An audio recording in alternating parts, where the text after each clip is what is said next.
माँ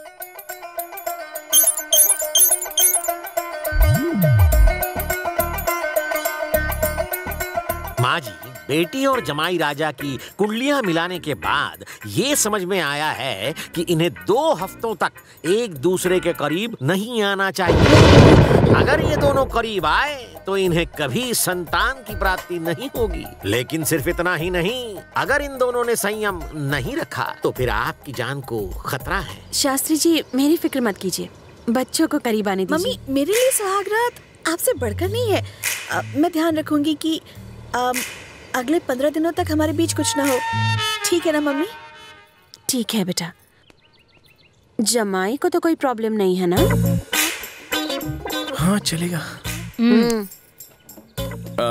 पंडित के साथ 500 का मांडोली करके सुहागरा थोड़ा पहले नहीं ला सकते? बेटा, सिंह से लेके किंग तक सब आचार्य शास्त्री के पास आते हैं। जमीनें कब खरीदनी है, घर कब बनाना है, बिजनेस कब किसके साथ करना है, ये मैं ही इनको बताते आया हूँ और आज तक मेरी एक बात गलत साबित नहीं हुई। माँ जी, ये जमाई आपकी राशि में राहु की तरह जम गया है, संभल के रहिएगा। चलता हूँ। ओके माँ। जमाई, ज्योतिष ने क्या कहा सुना? सुन लिया। मुझे तुमसे अकेले में बात करनी है। साथ चलो। अरे बाप रे, सासू माँ, आप बात करना चाहती हो ना तो साइलेंट मोड पे क्यों चली गई? कितने पैसे चाहिए? हनीमून के लिए? मैं हनीमून की बात नहीं कर रही। इस शादी को तोड़ने, डिवोर्स पेपर पर साइन करने और मेरी बेटी की जिंदगी से दफा होने के लिए कितने पैसे चाहिए? अपन बुज़दिल नहीं है जो पैसों के लिए पत्नी को छोड़ दे। अगर पैसा ज्यादा हो गया तो दान धर्म करो, पुण्य कमा लोगी। आप उनके साथ डील मत करो। पैसे तो इतने हैं कि तुम सोच नहीं सकते। पता है, तुम जैसे 500 जमाई खरीद के दान कर सकती हो। हाँ, भाड़े के जमाई तो जरूर खरीद सकती हो, लेकिन आप उन जैसा टक्कर का जमाई नहीं मिलेगा। मेरी बेटी को छोड़ने के लिए क्या लोगे ये बताओ। चाहे कुछ भी हो जाए, मैं अपनी बीवी को नहीं छोड़ूंगा। सासू, मुझे और मेरी बीवी को अलग करने वाली बात पर मुझे एक डायलॉग याद आ गया। हमें अलग करना मुश्किल ही नहीं, नामुमकिन है। मैं अलग कर दूंगी। उसे एहसास दिलाऊंगी कि दौलत बिना जिंदगी नहीं जी सकते। कसम खाती हूँ, तुझे और मेरी बेटी को करीब आने नहीं दूंगी। जिस तरह तूने शरीफ बनने का नाटक किया और मुझे धोखा देके मेरे घर का जमाई बना, ठीक उसी तरह मैं साम दाम दंड भेद से कुछ ऐसा करूंगी जिससे मेरी बेटी तुझे गेट आउट कर देगी। हे, अब तक तूने सिर्फ सासू माँ राजेश्वरी को देखा है, बिजनेस वुमन राजेश्वरी को नहीं देखा। पर अब देख लेना। आपने आप उनके लोफरगिरी के सिर्फ किस्से सुने हैं, अभी तक देखा नहीं है।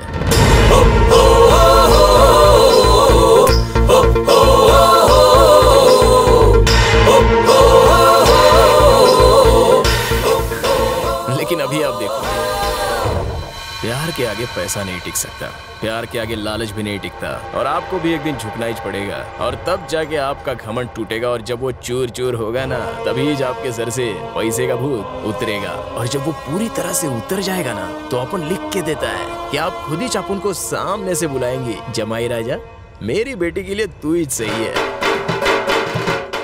दम मारेंगी। हमारे बीच की इस बात का किसी को पता नहीं चलना चाहिए। मैं नहीं बताऊंगी क्योंकि मैं ऊंचे खानदान की हूँ, रॉयल। अपुन भी नहीं बताएगा क्योंकि अपुन शरीफ मवाली है। चैलेंज?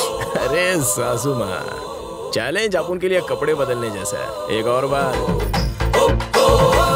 अपुन को ऐसी औरतें पसंद है जो दिमाग का इस्तेमाल करती हैं, जैसे कि आप। I like you.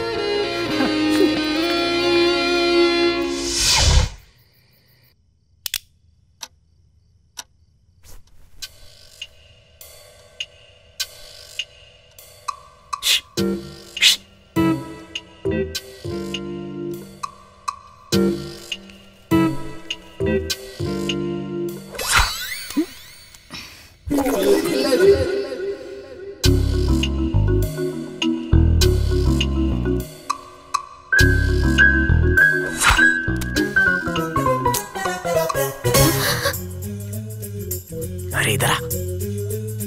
क्या चाहिए तेरा को? आई एम हंग्री, तुझे खाना है। अपने पति को पति वाला सुख नहीं देगी क्या?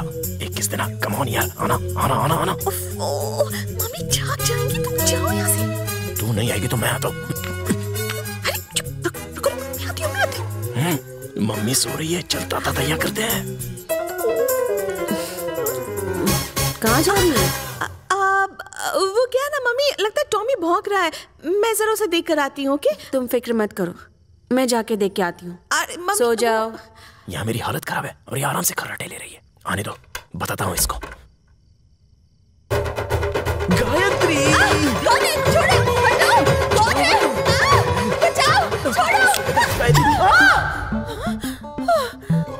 मैडम मुसीबत में है। मैडम क्या हुआ मैडम? अरे जमाई राजा, तुमने क्या कर दिया बताओ। मुझे लगा गायत्री है तो मैंने पप्पी ले ली। चुप करो। हमने मैडम को इतने सालों बाद चिल्लाते हुए सुना है। बताओ तुमने ऐसा क्या कर दिया था? क्या हुआ मम्मी? कुछ नहीं हुआ बेटा। वो गायत्री, मैं पानी पीने गया था और वाह वाह वाह वाह वाह वाह। मैडम की कमर पकड़ने, लपकने और किस करने के बाद देखो कैसा मासूम बन रहा है। शराब। तुम अपने रूम में जाओ। Bye mummy. चलो ना। हे जमाई, आप जाके उस कमरे में सो जाओ। चलो जाओ। सॉरी सासू माँ। ये ऐसे नहीं मानेगा, फिर से ट्राई करेगा जरा।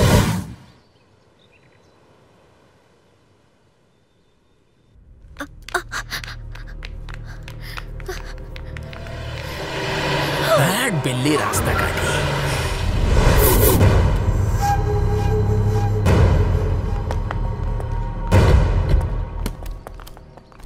गायत्री, सुबह सुबह कहाँ जा रही हो?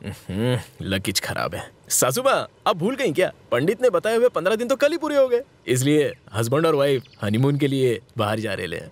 मैनेजर्स, कश्मीर के लिए 2 फ्लाइट टिकट बुक कराओ और सबसे अच्छे 5 स्टार होटल का हनीमून स्वीट रिजर्व कर दो। Okay madam. देखा ना, मम्मी हमसे कितना प्यार करती है और तुम इन्हें ठीक से समझ भी नहीं पाए। धीरे धीरे सासू माँ उनकी खोपड़ी में घुस रही है। टाइम के साथ खोपड़ी की झोपड़ी में भी फिक्स हो जाएगी। चलो गायत्री। जमाई, best of luck. Thank you.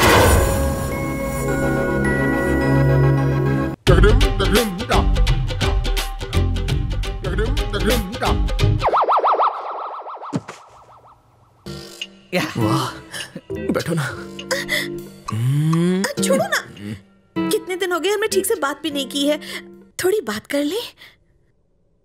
बात करनी है, पहले ये बता। अरे यहाँ हम टॉक शो करने के लिए आए हैं क्या? हाँ?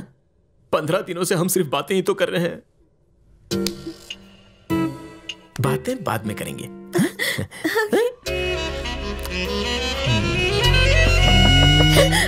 सुनो, कोई दरवाजा खटखटा रहा है। अरे बगल वाले कमरे का होगा। हाँ? हम स्टेप बाय स्टेप कुछ नहीं करेंगे, डायरेक्ट एंड कर देंगे। हाँ? अरे नहीं, कोई दरवाजे पे है। देखो। अरे कोई नहीं है, आ जाओ। नहीं, देखो तो कोई तो है, दरवाजा खटखटा रहा है।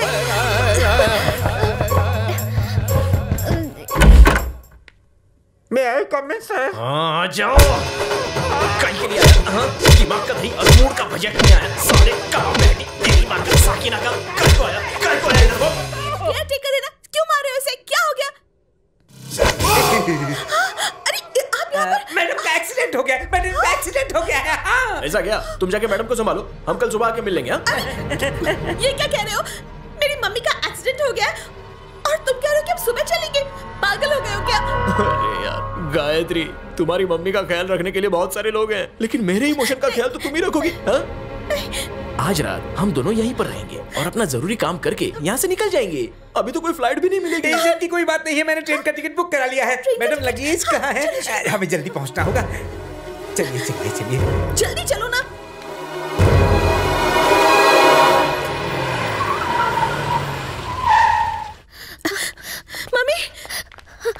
मम्मी, अब कैसी हैं आप? मैनेजर ने मुझसे कहा कि आपका एक्सीडेंट हो गया। मैं ठीक हूँ बेटा, बस छोटा सा एक्सीडेंट था। डॉक्टर ने कहा आराम करो, 2 दिन में मैं ठीक हो जाऊंगी। तुम फिक्र मत करो। हाँ, मैंने तुम्हें बताने के लिए इन्हें मना कर दिया था। ट्रेन का सफर करके थक गई होगी, जाओ जाके आराम करो। Madam juice.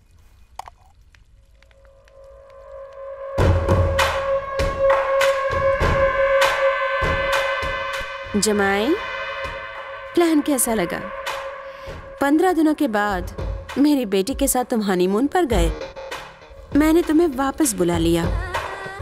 एक बात अच्छे से याद रखना जमाई, कश्मीर तो क्या, तुम हनीमून बनाने के लिए दुनिया में कहीं भी जाओ, मैं तुम्हें अपनी बेटी से अलग करूंगी। सासू माँ, आप थोड़ी लेट हैं और अपन थोड़ा फास्ट हैं। वो ट्रेन में सफर के वक्त मैंने सब कर लिया। मतलब? शर्म आती है, मैं कैसे बताऊं। वही सुहागरात। ये क्या कह रहे हो? यही कह रहा हूँ कि हमने अपनी सुहागरात ट्रेन के अंदर ही मना ली। सासू माँ, आपको लगता है कि मैं इस खेल में बच्चा हूँ, लेकिन ये बच्चा इतना कच्चा नहीं है। वैसे सासू माँ, एक छोटी सी एडवाइस फ्री में दे डालता हूँ, आग में हाथ डालोगी तो आज जलेगा। चलता हूँ। एक और बात सासू माँ, ट्रेन के फर्स्ट एसी के डिब्बे में हम लोग की सुहागरात थोड़ी जल्दी में हो गई, तो सेकंड अटेम्प्ट प्यार से, इत्मीनान से हो, ऐसा आपकी बेटी की ख्वाहिश है। वाइफ की इच्छा तो सर आंखों पे, अब माँ होने के नाते आपका तो फर्ज है कि बेटी की इच्छा पूरी करो। ए चंगो मंगो, तुझे बुला रहा है। नहीं, तुझे नरम नरम फूल मंगाओ और बिस्तर को सजा डालो। जमाई राजा फ्रेश होके आ रहे हैं। मैनेजर्स, ये सब कैसे हो गया? सच कहूं मैडम, मुझे पता नहीं था कि ये ट्रेन में कांड कर देगा। अगर पहले से पता होता तो अलग अलग कोच में रिजर्वेशन कराता। इसने मौके पे चौका नहीं छक्का मारा है मैडम। सिर्फ 50 करोड़ बैलेंस? ये आज का ट्रांजैक्शन है। सुनिए मैडम, आपके समधी जी आए। ए जी, नमस्ते जी। आप कब आए? अभी अभी आए। और जाएंगे कब? जल्दी बताइए, आखिर यहाँ आना कैसे हुआ? दरअसल हमने मन्नत मांगी थी कि हमारे बेटे की शादी होने के बाद हमारे गांव में कुलदेवता के मंदिर में हवन का कार्यक्रम करेंगे। इसलिए हम दोनों की ये इच्छा थी कि हमारा बेटा और बहू इस कार्यक्रम में शामिल होते तो अच्छा होता। अगर आप भी साथ में चले तो पूरा परिवार साथ में दर्शन कर लेगा। मैं एसी के बिना नहीं रह सकती। मेरी बात तो छोड़ो, इस घर का कुत्ता भी एसी के बिना नहीं रह सकता। आपकी हालत देख के लगता है आपके गांव में पंखा तक नहीं होगा। मैं यहाँ रोज अपने बाथटब और स्विमिंग पूल में नहाती हूँ। आपके गांव में कम से कम बाथरूम तो होगा ना? पिछले हफ्ते मैंने 10 लाख की डाइनिंग टेबल खरीदी है। टेबल के बिना मैं खाना नहीं खा सकती। आपके घर में बैठने के लिए स्टूल तो होगा ना? हाँ, अरबपति राजेश्वरी कभी रोडपति के घर कदम तक नहीं रखती है। आपका बेटा इस घर में ऐश आराम की जिंदगी जी रहा है, इस बात की खुशी मनाइए। बाकी ये मंदिर वंदिर आपको ही मुबारक हो। मुझे या मेरी बेटी को वहां बुलाने का ख्याल निकाल दो। अब जब बिन बुलाए आ गए हो तो खाना खा के ही जाना। नहीं समधन जी, हम लोग खाना खाकर ही आए हैं। अब हम चलते हैं। हाँ चलो। नमस्ते। कैसे हो बेटा? वो हम अपने कुलदेवता के मंदिर में होने वाले हवन के लिए समधन जी को बोलने आए थे। हमारी बात हो गई है, अब हम चलते हैं। अपना ख्याल रखना। हम लोग चलते हैं।